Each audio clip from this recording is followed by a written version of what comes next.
चंद्र जी की जय। देखिए माता सीता को जब सब समझाए, माता सीता नहीं समझी, तो सीता जी को सास ने अनेकों प्रकार के ऐसे आशीर्वाद और शिक्षाएं दी और वे सीता जी बड़े प्रेम से बार बार चरण कमलों में सिर नवाकर चली। सीता को फिर धर्म की शिक्षा देने लगी, आशीर्वाद दी, क्योंकि ये पतिव्रता है, पतिव्रता है, इसलिए सब लोग सीता को आशीर्वाद दिए। समाचार जब लक्ष्मण पाए व्याकुल विलख बदन उठ धाये, कंप पुलक तन नयन सनीरा, गहे चरण गति अति प्रेम अतीरा। जब लक्ष्मण जी ने ये समाचार पाए तब वे व्याकुल होकर उदास मुंह उठ दौड़े। शरीर कांप रहा है, वो रोमांच हो रहा है, नेत्र आंसुओं से भरे हैं। प्रेम से अत्यंत अधीर होकर उन्होंने श्री रामचंद्र जी के चरण पकड़ लिए। वे कुछ कह नहीं सकते, खड़े खड़े देख रहे हैं।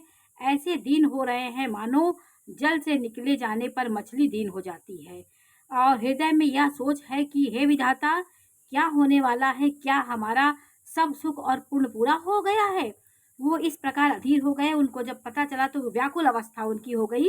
मुझको श्री रामचंद्र जी क्या कहेंगे, घर पर रहेंगे या साथ ले चलेंगे। श्री रामचंद्र जी ने भाई लक्ष्मण को हाथ जोड़कर और शरीर तथा घर सभी से नाता तोड़े हुए खड़े देखा। रामचंद्र जी को उन्होंने बोले, बचनु राम नय नागर, सील स्नेह सरल सुख सागर, तात प्रेम वश जन कर दाहू राहु, असमुझ हृदय परिणाम उछाहू।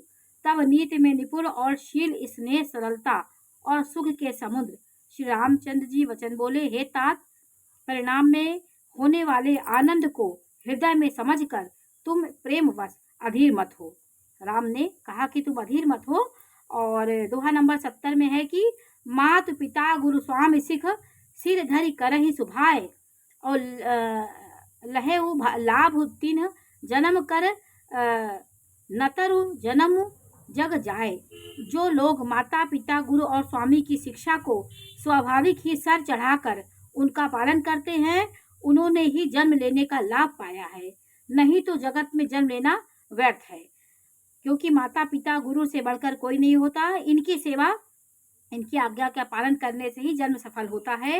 हे भाई, हृदय में ऐसा जानकर मेरी सीख सुनो और माता पिता के चरणों की सेवा करो।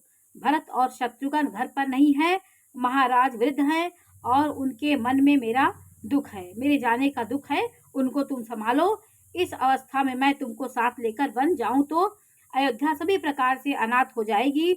गुरु पिता माता प्रजा और परिवार सभी पर दुख का दुसह भार आ पड़ा है। इनको तुम संभालो, तुम अयोध्या में ही रहो। अतः तुम यही रहो और सबका संतोष करते रहो, नहीं तो तात बड़ा दोष होगा। जिसके राज्य में प्यारी प्रजा दुखी रहती है, वो राजा अवश्य ही नरक का अधिकारी होता है। उन्होंने कहा, ये दुख का समय है, अथाह दुख का समय है, इसमें भरत और शत्रुघ्न भी घर पे नहीं है और मैं तुमको, अगर तुम चलोगे मेरे साथ तो दुखी जनता है और दुखी हो जाएगी और राजा नरक का अधिकारी होगा। हे तात, ऐसी नीति विचार कर तुम घर पर रहो। यह सुनते ही लक्ष्मण जी बहुत ही व्याकुल हो गए। इन शीतल वचनों से वे कैसे सूख गए, जैसे पाले के स्पर्श से कमल सूख जाता है। ये सुनते ही लक्ष्मण जी सूख गए, क्योंकि उनको रहने के लिए राम कह रहे थे, रुकने के लिए, तो व्याकुल हो गए। फिर दोहा नंबर 71 में है कि उतरु न आवत प्रेम बस गहे चरण अकुलाई, नाथ दासु मैं स्वामी तुम तजहु न काह बसाई। प्रेमवश लक्ष्मण जी ने कुछ उत्तर देते नहीं बनता। उन्होंने व्याकुल होकर रामचंद्र जी के चरण पकड़ लिए और कहा, हे नाथ, मैं दास हूँ और आप स्वामी हैं, अतः आप मुझे छोड़ ही दे तो मेरा क्या वश है। मतलब मैं आपका उल्लंघन भी नहीं कर सकता। पर उन्होंने कहा, हे स्वामी, आपने मुझे सीख तो बड़ी अच्छी दी है, पर मुझे अपनी कायरता से वह मेरे लिए अगम पहुँच से बाहर लगी। शस्त्र शास्त्र और नीति तो वे ही श्रेष्ठ पुरुष अधिकारी हों जो धीर हैं और धर्म की धुरी को धारण करते हैं। मैं तो प्रभु आपके स्नेह में पला हुआ छोटा बच्चा हूँ। कहीं हंस भी मंदराचल या सुमेर पर्वत को उठा सकता है। हे नाथ, स्वभाव से ही कहता हूँ, आप विश्वास कर ले, मैं आपको छोड़कर गुरु पिता माता किसी को भी नहीं जानता। मैं आपके अभिन्न अंग हूँ, मैं आपके बिना नहीं रह सकता। जगत में जहाँ तक स्नेह का संबंध है, प्रेम और विश्वास है, जिनको स्वयं वेद ने गाया है, हे स्वामी, हे दीनबंधु, हे सबके हृदय के अंदर की जानने वाले, मेरे तो वे सब कुछ केवल आप ही हैं। उन्होंने कहा, मैं आपको सर्व मानता हूँ, सर्वज्ञ मानता हूँ, और अधम नीति धर्म नीति उपदेश ये ताही, कीरत भूति सुगत प्रिय जाही।